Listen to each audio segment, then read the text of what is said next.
Starting off with section 5.3, we're going to work with medians and altitudes. I want you to take a look at this picture on the front page of your notes. Okay. Just looking at this line here, is this a perpendicular bisector? It is not. What is it missing?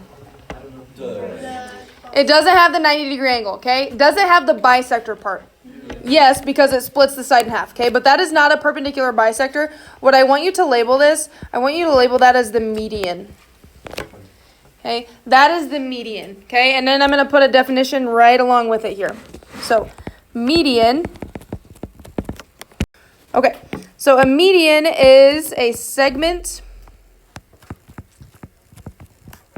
that has endpoints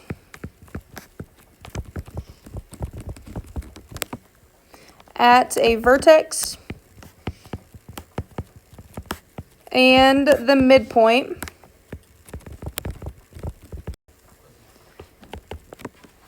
of the side opposite the vertex. Key word I want you to underline there is midpoint. Okay, so a vertex, remember, is the points of the triangle or the corners of the triangle. So from the vertex to the opposite side of the triangle, specifically to the middle of that side, that's the midpoint. Okay, little symbols that you can look for median, look for congruent markings. Look for congruent markings, specifically with the bisector, okay, where it's splitting a side in half. A median splits a side in half. Next, we're going to talk about an altitude. So go ahead and kind of draw this picture, please. I'll give you some time. Okay, so on this diagram, we are going to talk about an altitude, okay? But first, do you agree that this line right here, BD, is a median? Why? Correct. It splits the side in half. Good. And it's specifically coming from a vertex. Okay, so that is a median. We are now going to talk about this line right here. That is called an altitude. Okay, so definition for altitude. Altitude is a perpendicular segment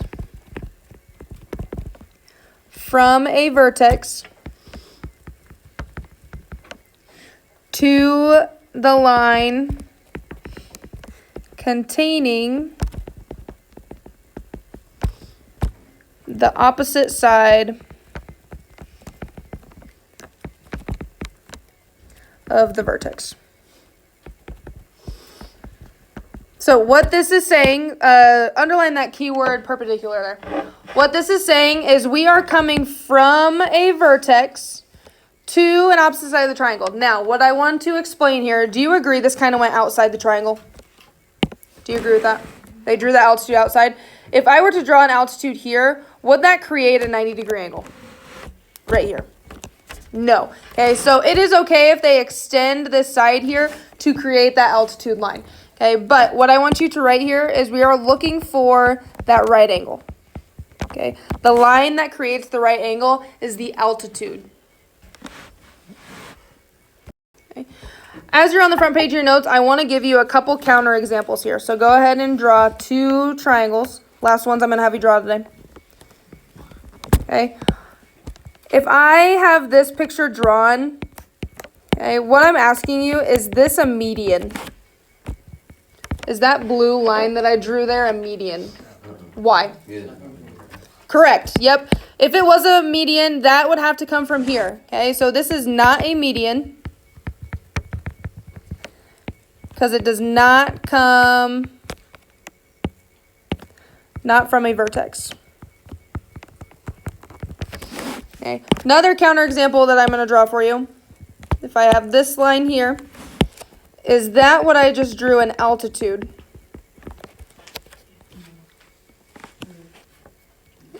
Why is it's not? This is not an altitude. Why? Why is that line not an altitude? Yes, it has the right angle, but where does it have to come from? Has to come from a vertex. Yep. So what is similar about the median and the altitude? Both have to come from a vertex point. Okay, so if it was an altitude, it would have to come from that vertex point there. Now we're going to look at this example here. We are just going to kind of label some things. So here I want to know what the median is, and I want to know what the altitude is. Okay, so looking at that diagram, which one is the median? Anybody? Yeah, how do you know BD is the median? Right, look for those congruent markings there. So BD is our median. You can also label that as DB.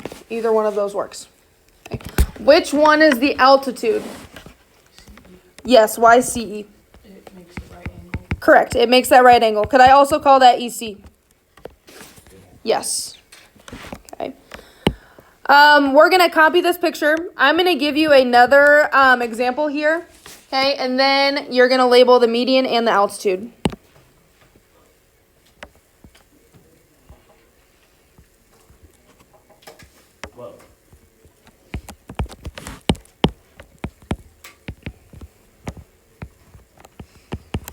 Okay, so with what I just drew there, if you want to copy that down, I want you to tell me what the median is and what the altitude is. You can talk about it in your groups.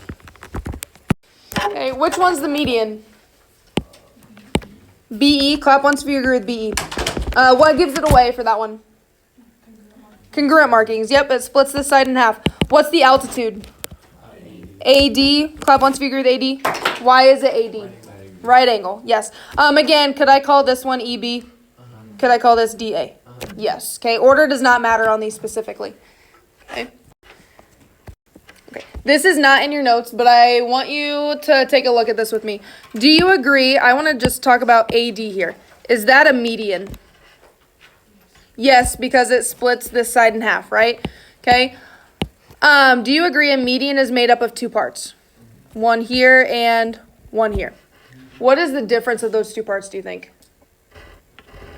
Like, is one bigger and one smaller? Yes. Yes. Okay, and if I were to look at this one also, do you agree there's one bigger part, one smaller part? Yes. Okay, which one on AD is the bigger part?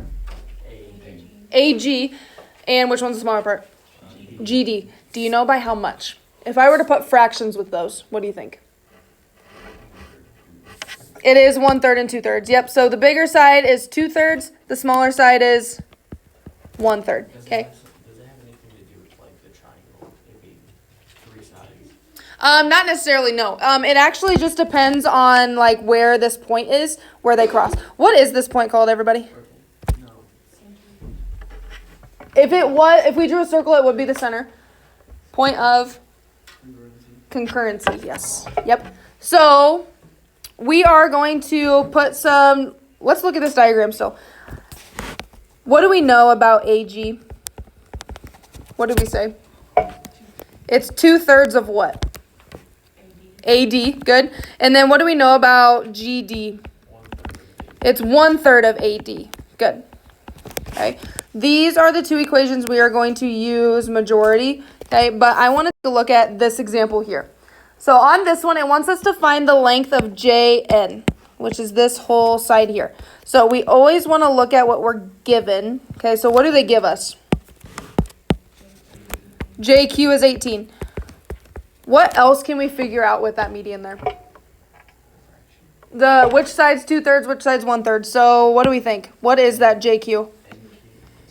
JQ is the bigger side, 2/3. So I can also say JQ is 2/3 of what? JN. Okay, with these problems, you're always going to make two equations here with what you're given. Okay, so can I use those two equations to set up something to solve? Yeah. Like specifically, what can I plug in right here? What does JQ equal? 18. Yep, so I can plug in 18 equals 2/3 JN. Now, raise your hand if you like fractions. Good. How do we get rid of fractions? Yeah, we want to multiply by that bottom term. So if I multiply by 3 on both sides, what's 18 times 3? 48. No. 50. 54. Yep. Over here, these 3's cancel each other out. So what is left on that right side? 2jn. How do I solve here then? Divide by 2. So what does jn equal? 27. Yep. So we just found that this whole side equals 27. How do I find qn? I can do 27 minus 18, or could I do the 1/3 route? Yes. Okay, but what's probably easier? 27 minus 18, which would give you 9. Yep. Okay, let's go ahead and look at example 2a. Okay, on 2a, remember we want to make 2 equations for what we are given. Okay, so on 2a, we're trying to find the whole length of AD. What do we know? AE is 21. Yep, that's one of your equations. What else do we know about AE? It's the bigger side. Yep, so it's 2/3 of AD. So there's our 2 equations. What can I set up here? What can I plug in for AE? 21. Yep, so if I have 21 equals 2/3 AD, how do I get rid of that fraction? Yep, multiply by 3. What's 21 times 3? 63. What happens on the right side there? Yep, these 3's cancel, so what's left?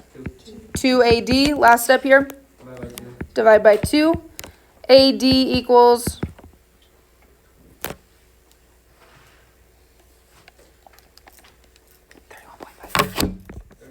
31.5.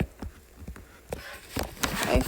What I want you to do is try example 2b. Okay, remember, set up your 2 equations and then see how you can solve.